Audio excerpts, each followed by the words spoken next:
Ni sayang ra nimbul binaka au pangan ra chukani ko tondo ni tukana ngono ni nangai sarap chukin na video ngo ni ndere ngamo tengu kena na VTFM Facebook live nimbul binaka tangana borong ngo tukana VTFM YouTube channel ke kemuni talangana sama chukana namuni frequency na namuni radio VTFM 92.2 FM na ndere ngamo tengu and beto ko ni binaka chukani punjas scan and win for exciting prizes this Diwali ngono moni tokani Mike Randua sam turang tani ko kay Engonde misi kakaya. ni sambulo binaka na muna ngau ni sama chuku mekina na kami ni kuwa kami tiku ni singa lotu lebu na ikatini ka vitu ni singa ni volongo ko topa nan rendre ngamo dengu ni sambulo binaka na wakado ni sama chuku mana woli kuni nonto bro bang belum be Mikael Mbula au bang mula tu bay taman relevo Mikael ngalong bulan don na ito boleh buat nakabana turango. iya Nimbera nimbiu mengole tabi uni, elai bengkarabi. Sa kito bitan lo naggeng ni bata misi ngaro. na bendin din natin pagkakatakan na kamo na leta kamo ni chuku may tabi uni Iyo, mo nang gain daw okay kiraw nang giriti ko yani. E nabiyawa mo na sulit ko man nomor report may tabi uni. Nikuwa. Sanggay matay nga nimbongi. Nikuwa kiraw wato boleh singa pakandua. Saliwoti na walu. Kiraw sa bola tali suka na diwa.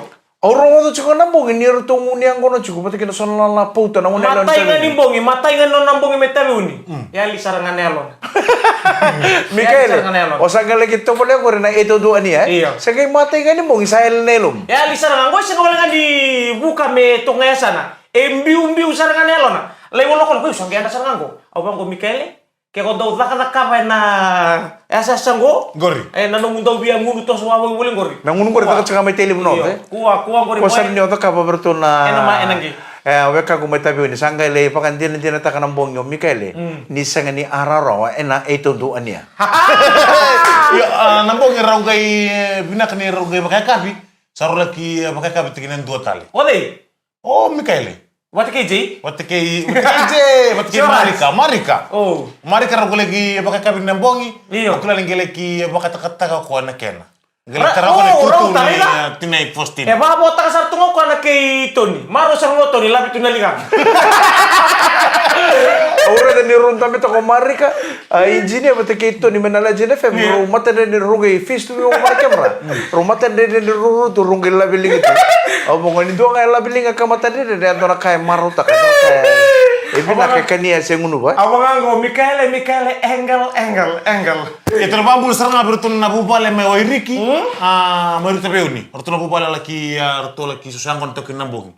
Uy. Tambah to may kinambong yo Mikael Golombula. Pati kay kailan tambah kasi nga si? Iya. May tambah to may sinitambah ko may. Ngi tambah ki Marika wala nga pati kertun na girls. Bertun puto kinambong. Iyo enandala ni nona tama gori. Enduai. Duru. Awalnya na ni mo komentar tungo ko na BTFM Facebook page abang ko kwa say sa baka mo siya lundina. Woi, ono no mader to ngunya kono tsanga na balkani ngani hotel rato bagi diri sika. Ngay ko na tiko sarang may dun tiko may wairiki. Bertun ngunya ngona tiko kin. Tukun tangan no tsuma bio rutan no tsuma bio na matagleni ko tukun ro. Wei, tua. Iyo, nangunu potongo. Nitaki mo orto nungune leun tabi ni ruto may teni sarang abi ko. To may teni to ko ko ruto sangay bangunu bi ko to. Mititin. Iya, ahora na itamba ya. Nintambe tonga babitara bio o Mikael pati kay Marika. Au kila ni pasi minambuliango no toro Marika bangun. Iya ngunu rambe. Aro tuma. Awan ini binatang tunga biki binatang kanta main numbul may tabi uni main gamea. Gori. Dombul binatang gamea rata bira bagan dora sama tu main BTFM. Oh mita signa. Sama tu main dora maraming tabi uni. Belum nak sama sa cuma Switzerland raw na numita tunga ni kina nangonya o mak pati kay Andy Signa. Dom belum nak na bitinani. Kena po pala levo na Signa. May Switzerland binak pala nan dobi num chukuma nan rena ngamodengu. Na bom bulo tatunga kito na bitinani na linga iri family. Round do laki bulinga nangone sa may tikunga no kira na baka bitinani. Pinayandi kay salailangi. Sanga ni ngula dabi ni tota may Andy lako tui Kenya. Sanga ni ngula dabi orto na regiment ni First Scouts Guards ira tu may kina ralako tu lay exercise sa ratu lolo matuani kateriki o tinayan tingango lolo matuani beke mtu kete sarana ilong lawan indere ngamodem Isa. Iya ramon ini binatang tunga be nonggo yala. Be Marika de Messi batike Mrs de Messi. Sema tu main nuli boelesi wa nunire. Kina itabe ngara goli. Pambibi na koro watura ngawena lokal lebu kami walau. Ikim dona sema tu mekina. Total nga sa pangbulo tu monggo biko Dems. Adiku Dems koi ngai Albany, Western Australia. lolo mong uwan be na oro in daria we nun bua na bu vale na bola lai Right. ke na bu vale na nandungi balu family sa bang bulu tu ani nandre na kamu te ngone kabina ni kuwa Na mo ni na taltunga bertor sa matomengo be keteriki be kitunga na bitina ni oi sa ucia ambo tanaki na be dona turanga ni ngaungo o bil ngone mai tumba Ten Hill Snop saya mai UK warta tu mo kay sa lolo mi bitin bola tangani au binaka tayo umuro ng tal na italo akin daw lali tamay tu siya ba bola binaka binawala usara sa matomengo turanga ni ando may ngau kabakang bibitar tu nga be komete alolo man bibito mo komete Pinawala besar na italo no kay daula linggur na italo no may na tulau anang kay italo no te kichuka nan segment kataraba nandre na kamu te ngone beto ko ni pinakachuka ni Punches Scan and Win for exciting prices this Diwali. Di sambul pinakatali nandre na kamu te ngone beto ko ni pinakachuka ni Punches Scan and Win for exciting prices this Diwali. Turang kira maramali besar ni tutu bibi pinaka. Sulit cukup Punches anang ngau ni Diwali ngo the Festival of Lights. Ada ngo na itama ngo. Ngo ko mo muna no modelo to Mikael no mula la mo rongir no talele. Kendo na ilolo ma kendo na itatao ni seto ko may tabi nyo tamanrele bu Mikael ngalo mula. Nala me nakota me bikimuni. Kona yang kona sarangan itabi ni ko mo gusto ko rin. Wala mo sa Ano misa mo mata. mo tungo. Kanay. Isa. Ausa no bakasam kayo turang tau mai ke. Kamu tu meso naika. Iya. Gosa lakon de Messi, ya tu lebih kau yang kono. Gosa badilak tu lebih kaya. Tu kun lebih kau yang kono. Ngarauna. Disinga asa tapi mate melolombu.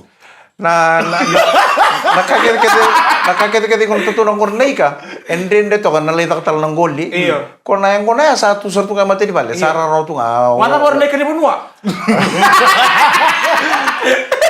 Redir tulungan nila ito bini. Kung message tak cik mo Mikaela na mo. Ko mga puno na modelo to na matakalele ni ko. Mula na ko nang giri nito di kuning giri cik. Nanumo ko de karaw ito ndo ania, ito ndo ana tatay na. Ni arunga ta turang tau mai. No starap tong kurni tambang kurni tulungan nila metabiu ni. Balten ni asabar ta kau tio turun matalon yang blood. Steve Rekole no na seri. Tu kuno ko se ni tangi mo dia ndamunga tu metabiu ni. Se ni tangi mo dia ndamunga. Na tangi mo dia bula-bula. Bala tur kita No mo itagi mo dia lo.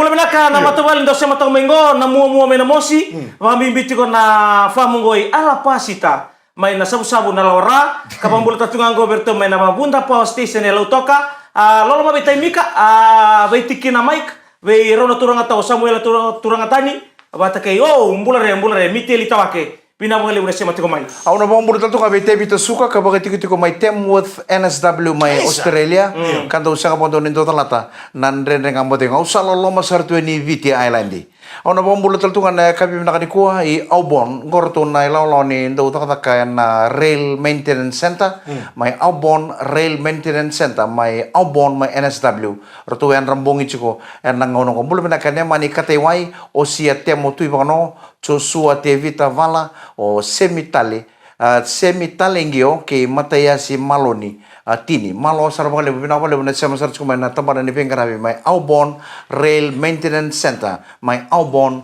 NSW may Australia Mula binatal nga bay momo? Oborong ka sa to may takata ka naman tagalini ko sakit yung mo ano mo may bali nabungo ko ang kikir galisula la chikini pepang go be tande Isa, binabale mo momo. do mga na ito ko Mula tumengo momo na babudi nga lebu. Bingarabi baka bibitu nande nga modemu. Mula tongo au ndo umara uni ndo rongoda na dangu ena retio ena nungu intabon ni tabimate au krea membo na numitar tunga na makumbungu otsole rando ma yo Australia ambule bina kabe momo akuila banganji sema to ndo to barita ko kwa isa ndo tamani mbula lebu beu ndo rongoda na dangu kena no mundo be baka den retio ke mundo na lala den nga modemu. Kung ang nindra ka mo yung tadi mo na richo nando on kay do limbito mo kan tong morong to ka o kana richo lel no naka richo lele bule na mo buno chone kala lito nga bango kana richo ando full blaster to nga ndabo to ngay rabitu delingan na richo na bibi ni to mati to ko to no kaningo ndo rongo de kinene ta kunin to bucho na richo to no ka talu pasar nga yo ne dolo ni to mati ando marro bole ndo to bucho na tangu na richo momo aku labanganji may na besi road may keno ang bula binaka. To tingang ko besi kina to sana lande sa Rilaw na bendolali. Na italo ngo na italo may namukila ngo. Ahora ni kita tarang ko muro tulong Kung ito sarang telepon. Bisa telepon. Hasta kelas na iya sabol kami na langsung ko. Ang tua. Na mata meke may namukila unto na mata meke limu na mata na. Limu na mata na. Sanggay do bolatu. Na mata meke malabong ko may namukila.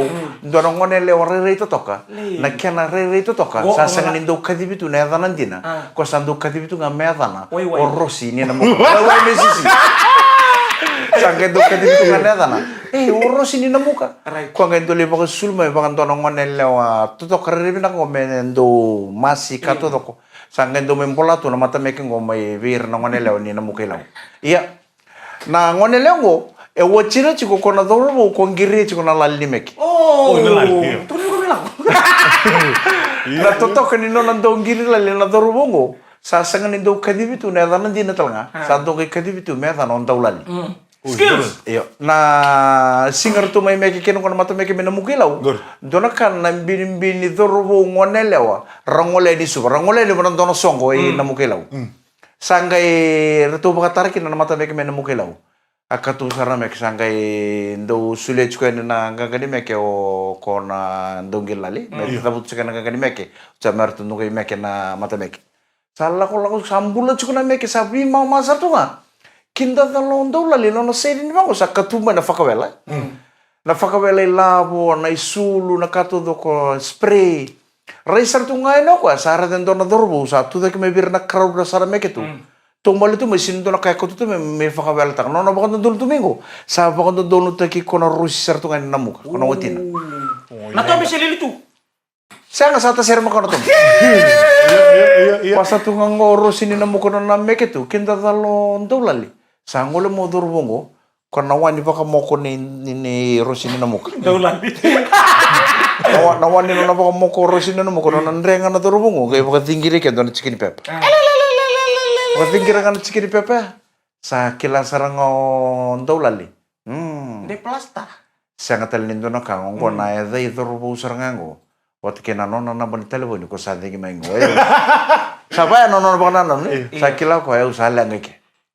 Sinimber sarmo ndolali ni sabi so takana gagan meg. Oh sukan mege mo kuibale. Sugan meke mo kui vale sarong odo chuko moro sini no mo kala kona ngaka ni meke ngo sa sanga tal ni so ko sa pa do don char chuka me bi ngo o chinga bu kita lo rosini no mo ko me bu kita lo bendo lali urong ana lali sin bertal mondo lali sa sorop tal mo o sambula tale Kenapa le mo kan ndete ko mo le beto kon de punjes. sakila ondo lali na cikini pepambia namba di telepon sarangan ibu ko patakina tanong goya usana pokoro dali iki oye muna takamantona ka mena kila kino ko mege chikuliungo au sa siapa ka chukona kasama idingi magia oh sukan meke mo kuivale bukita le nondo rosinin mo grisa kila ko ngakani meke ko sabo ko don chukma bio urongan lali oh sambula tale kurai kira para mata ko piripinang tiwala na beto ko na punjes scan and win for exciting prizes this Diwali.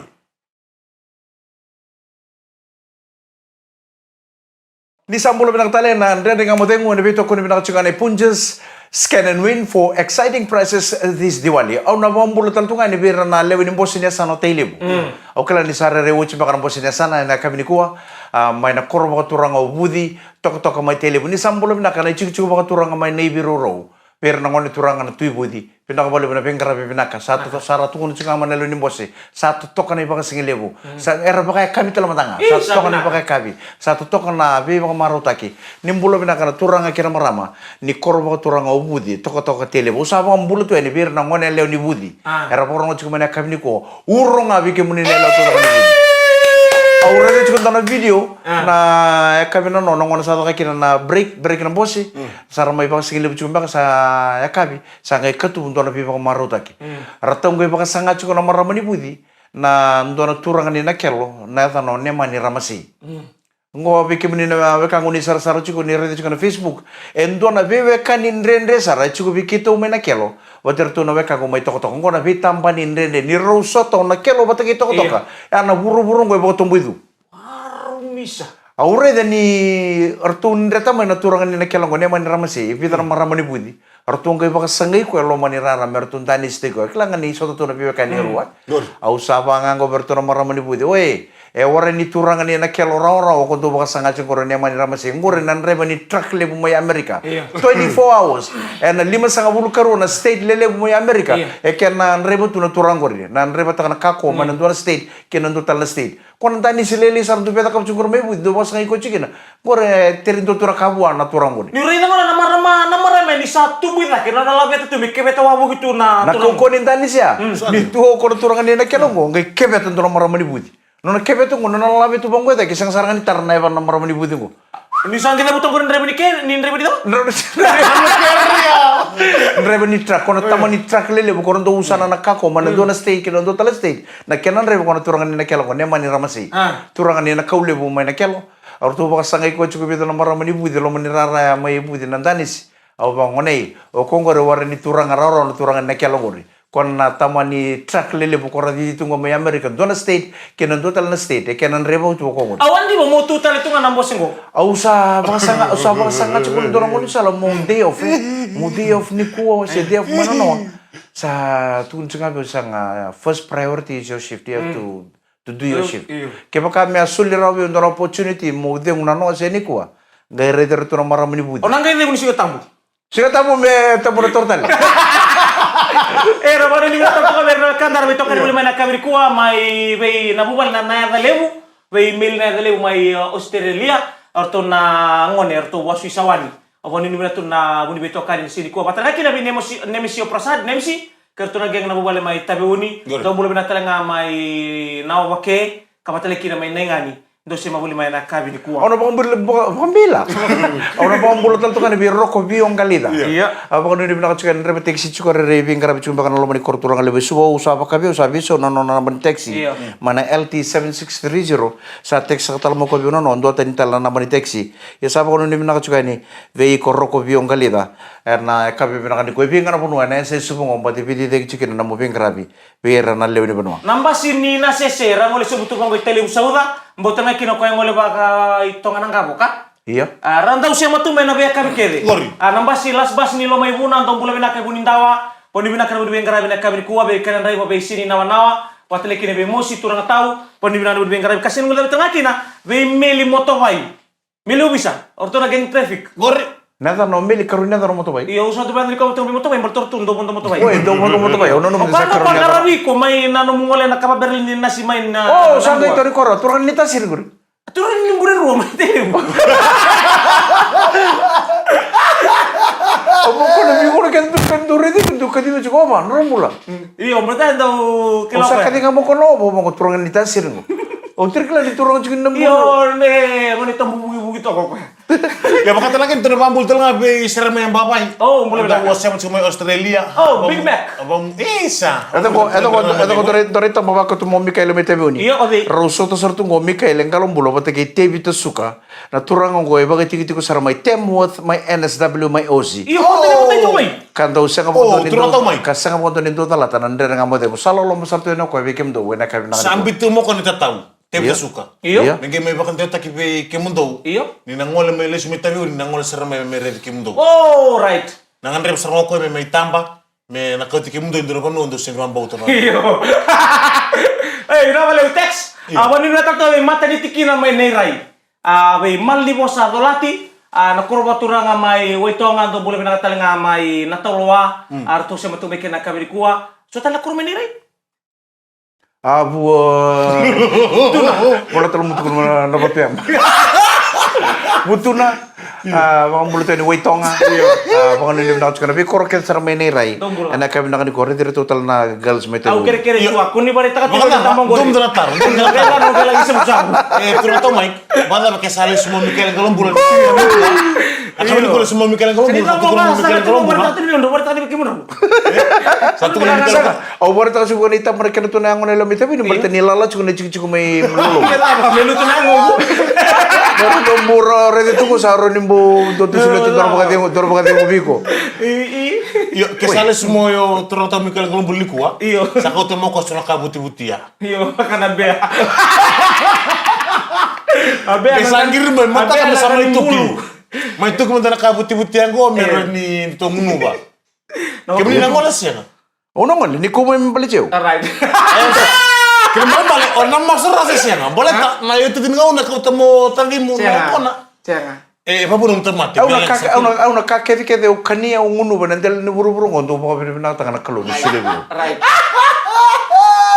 Iyo, Au na ngone santo loso chikin ngona fa venda tu ba na usin clear na tu ba ngone ngona menda sama sumanda. Turanga chisu. Na ngona sa lo situ ko membali tiki ma mena kabini kuwa. Mekeme ngunu ba na ki koni bina kata mekeme ngunu kene ke ba lo sitala na ngona lo situ ko mate ki ba mena ndo tental na ki ni pa seba. Ni la moto ke muni na ngona na kay ngunubi. Wate ke na kay lo kana na kakara. Oninto mosulaka. Wala bir na tambi tur na wan tu ya. Oninto mosulaka ni bi meluai.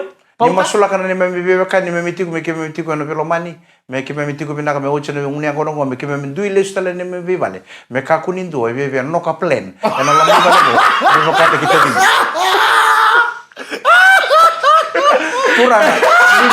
Kurang cisu ni buku ke memi tu kan ni memi nguni ngono tu ko mekeme tamata kau mekeme burata ra nguni ngono ko mekeme mada mekeme tu da ke to ko mekeme ndui ngai ni me vale mekeme le moda kan ni vale me ka kuni so na bebe no ka plan ka te kita Benar ke plan gitar ay ini mulu. Bisa kala juga nintor matele bisa cukup kita di ngono ko. Ang ngona ndeng nga mo le ngona to ko ni kamu le na ko punje. Scan and win for exciting prizes this Diwali.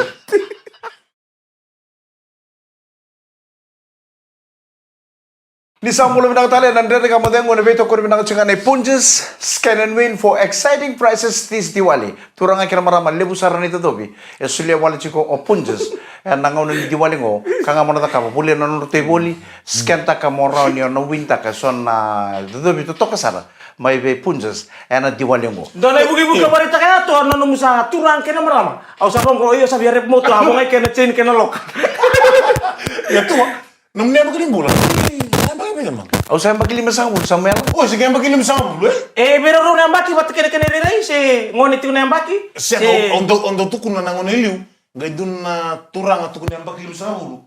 Sangka sendina sama. Sa akal balelai. Kalau belai. Sa andre ni tumbal tak terbunuh ane O tu jalan. nona ri ko ni na ke pakai wamu itu na ngono ko. Tentu. Isa rikal. Itu na ngono kala.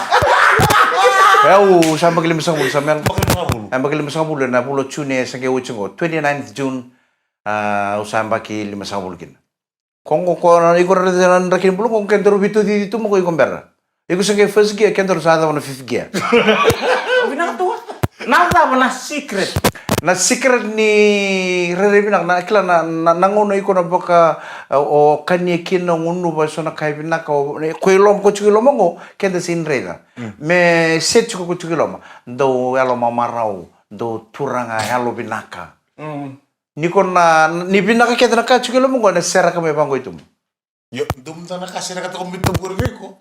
Pakai loreng ko na tayo mati. Sianga. sianga Bulan-bulan binaka. Aureli ke bonito. ko na mo iya Aureli ke bonito ang dona kana no bulan-bulan. Au sanga doni tal na tu berna nunggu friend na bunani grog. Iya. Bango tua. Ke kau binaka ta bulan-bulan bunani tu tunggo. Na elo mendau marau.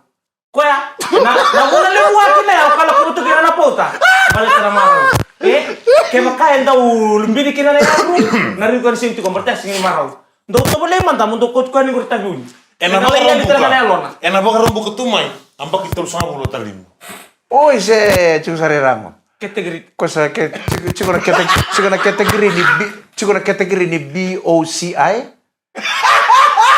ya ci con sange taroba ni categoria ni boy total la categoria na men sange total la categoria ko ita kisar ko kem sa jada chungo uta di wana gentleman oy ko se categoria se ci sar na boy ko ci tali rabo BOCI Iyo.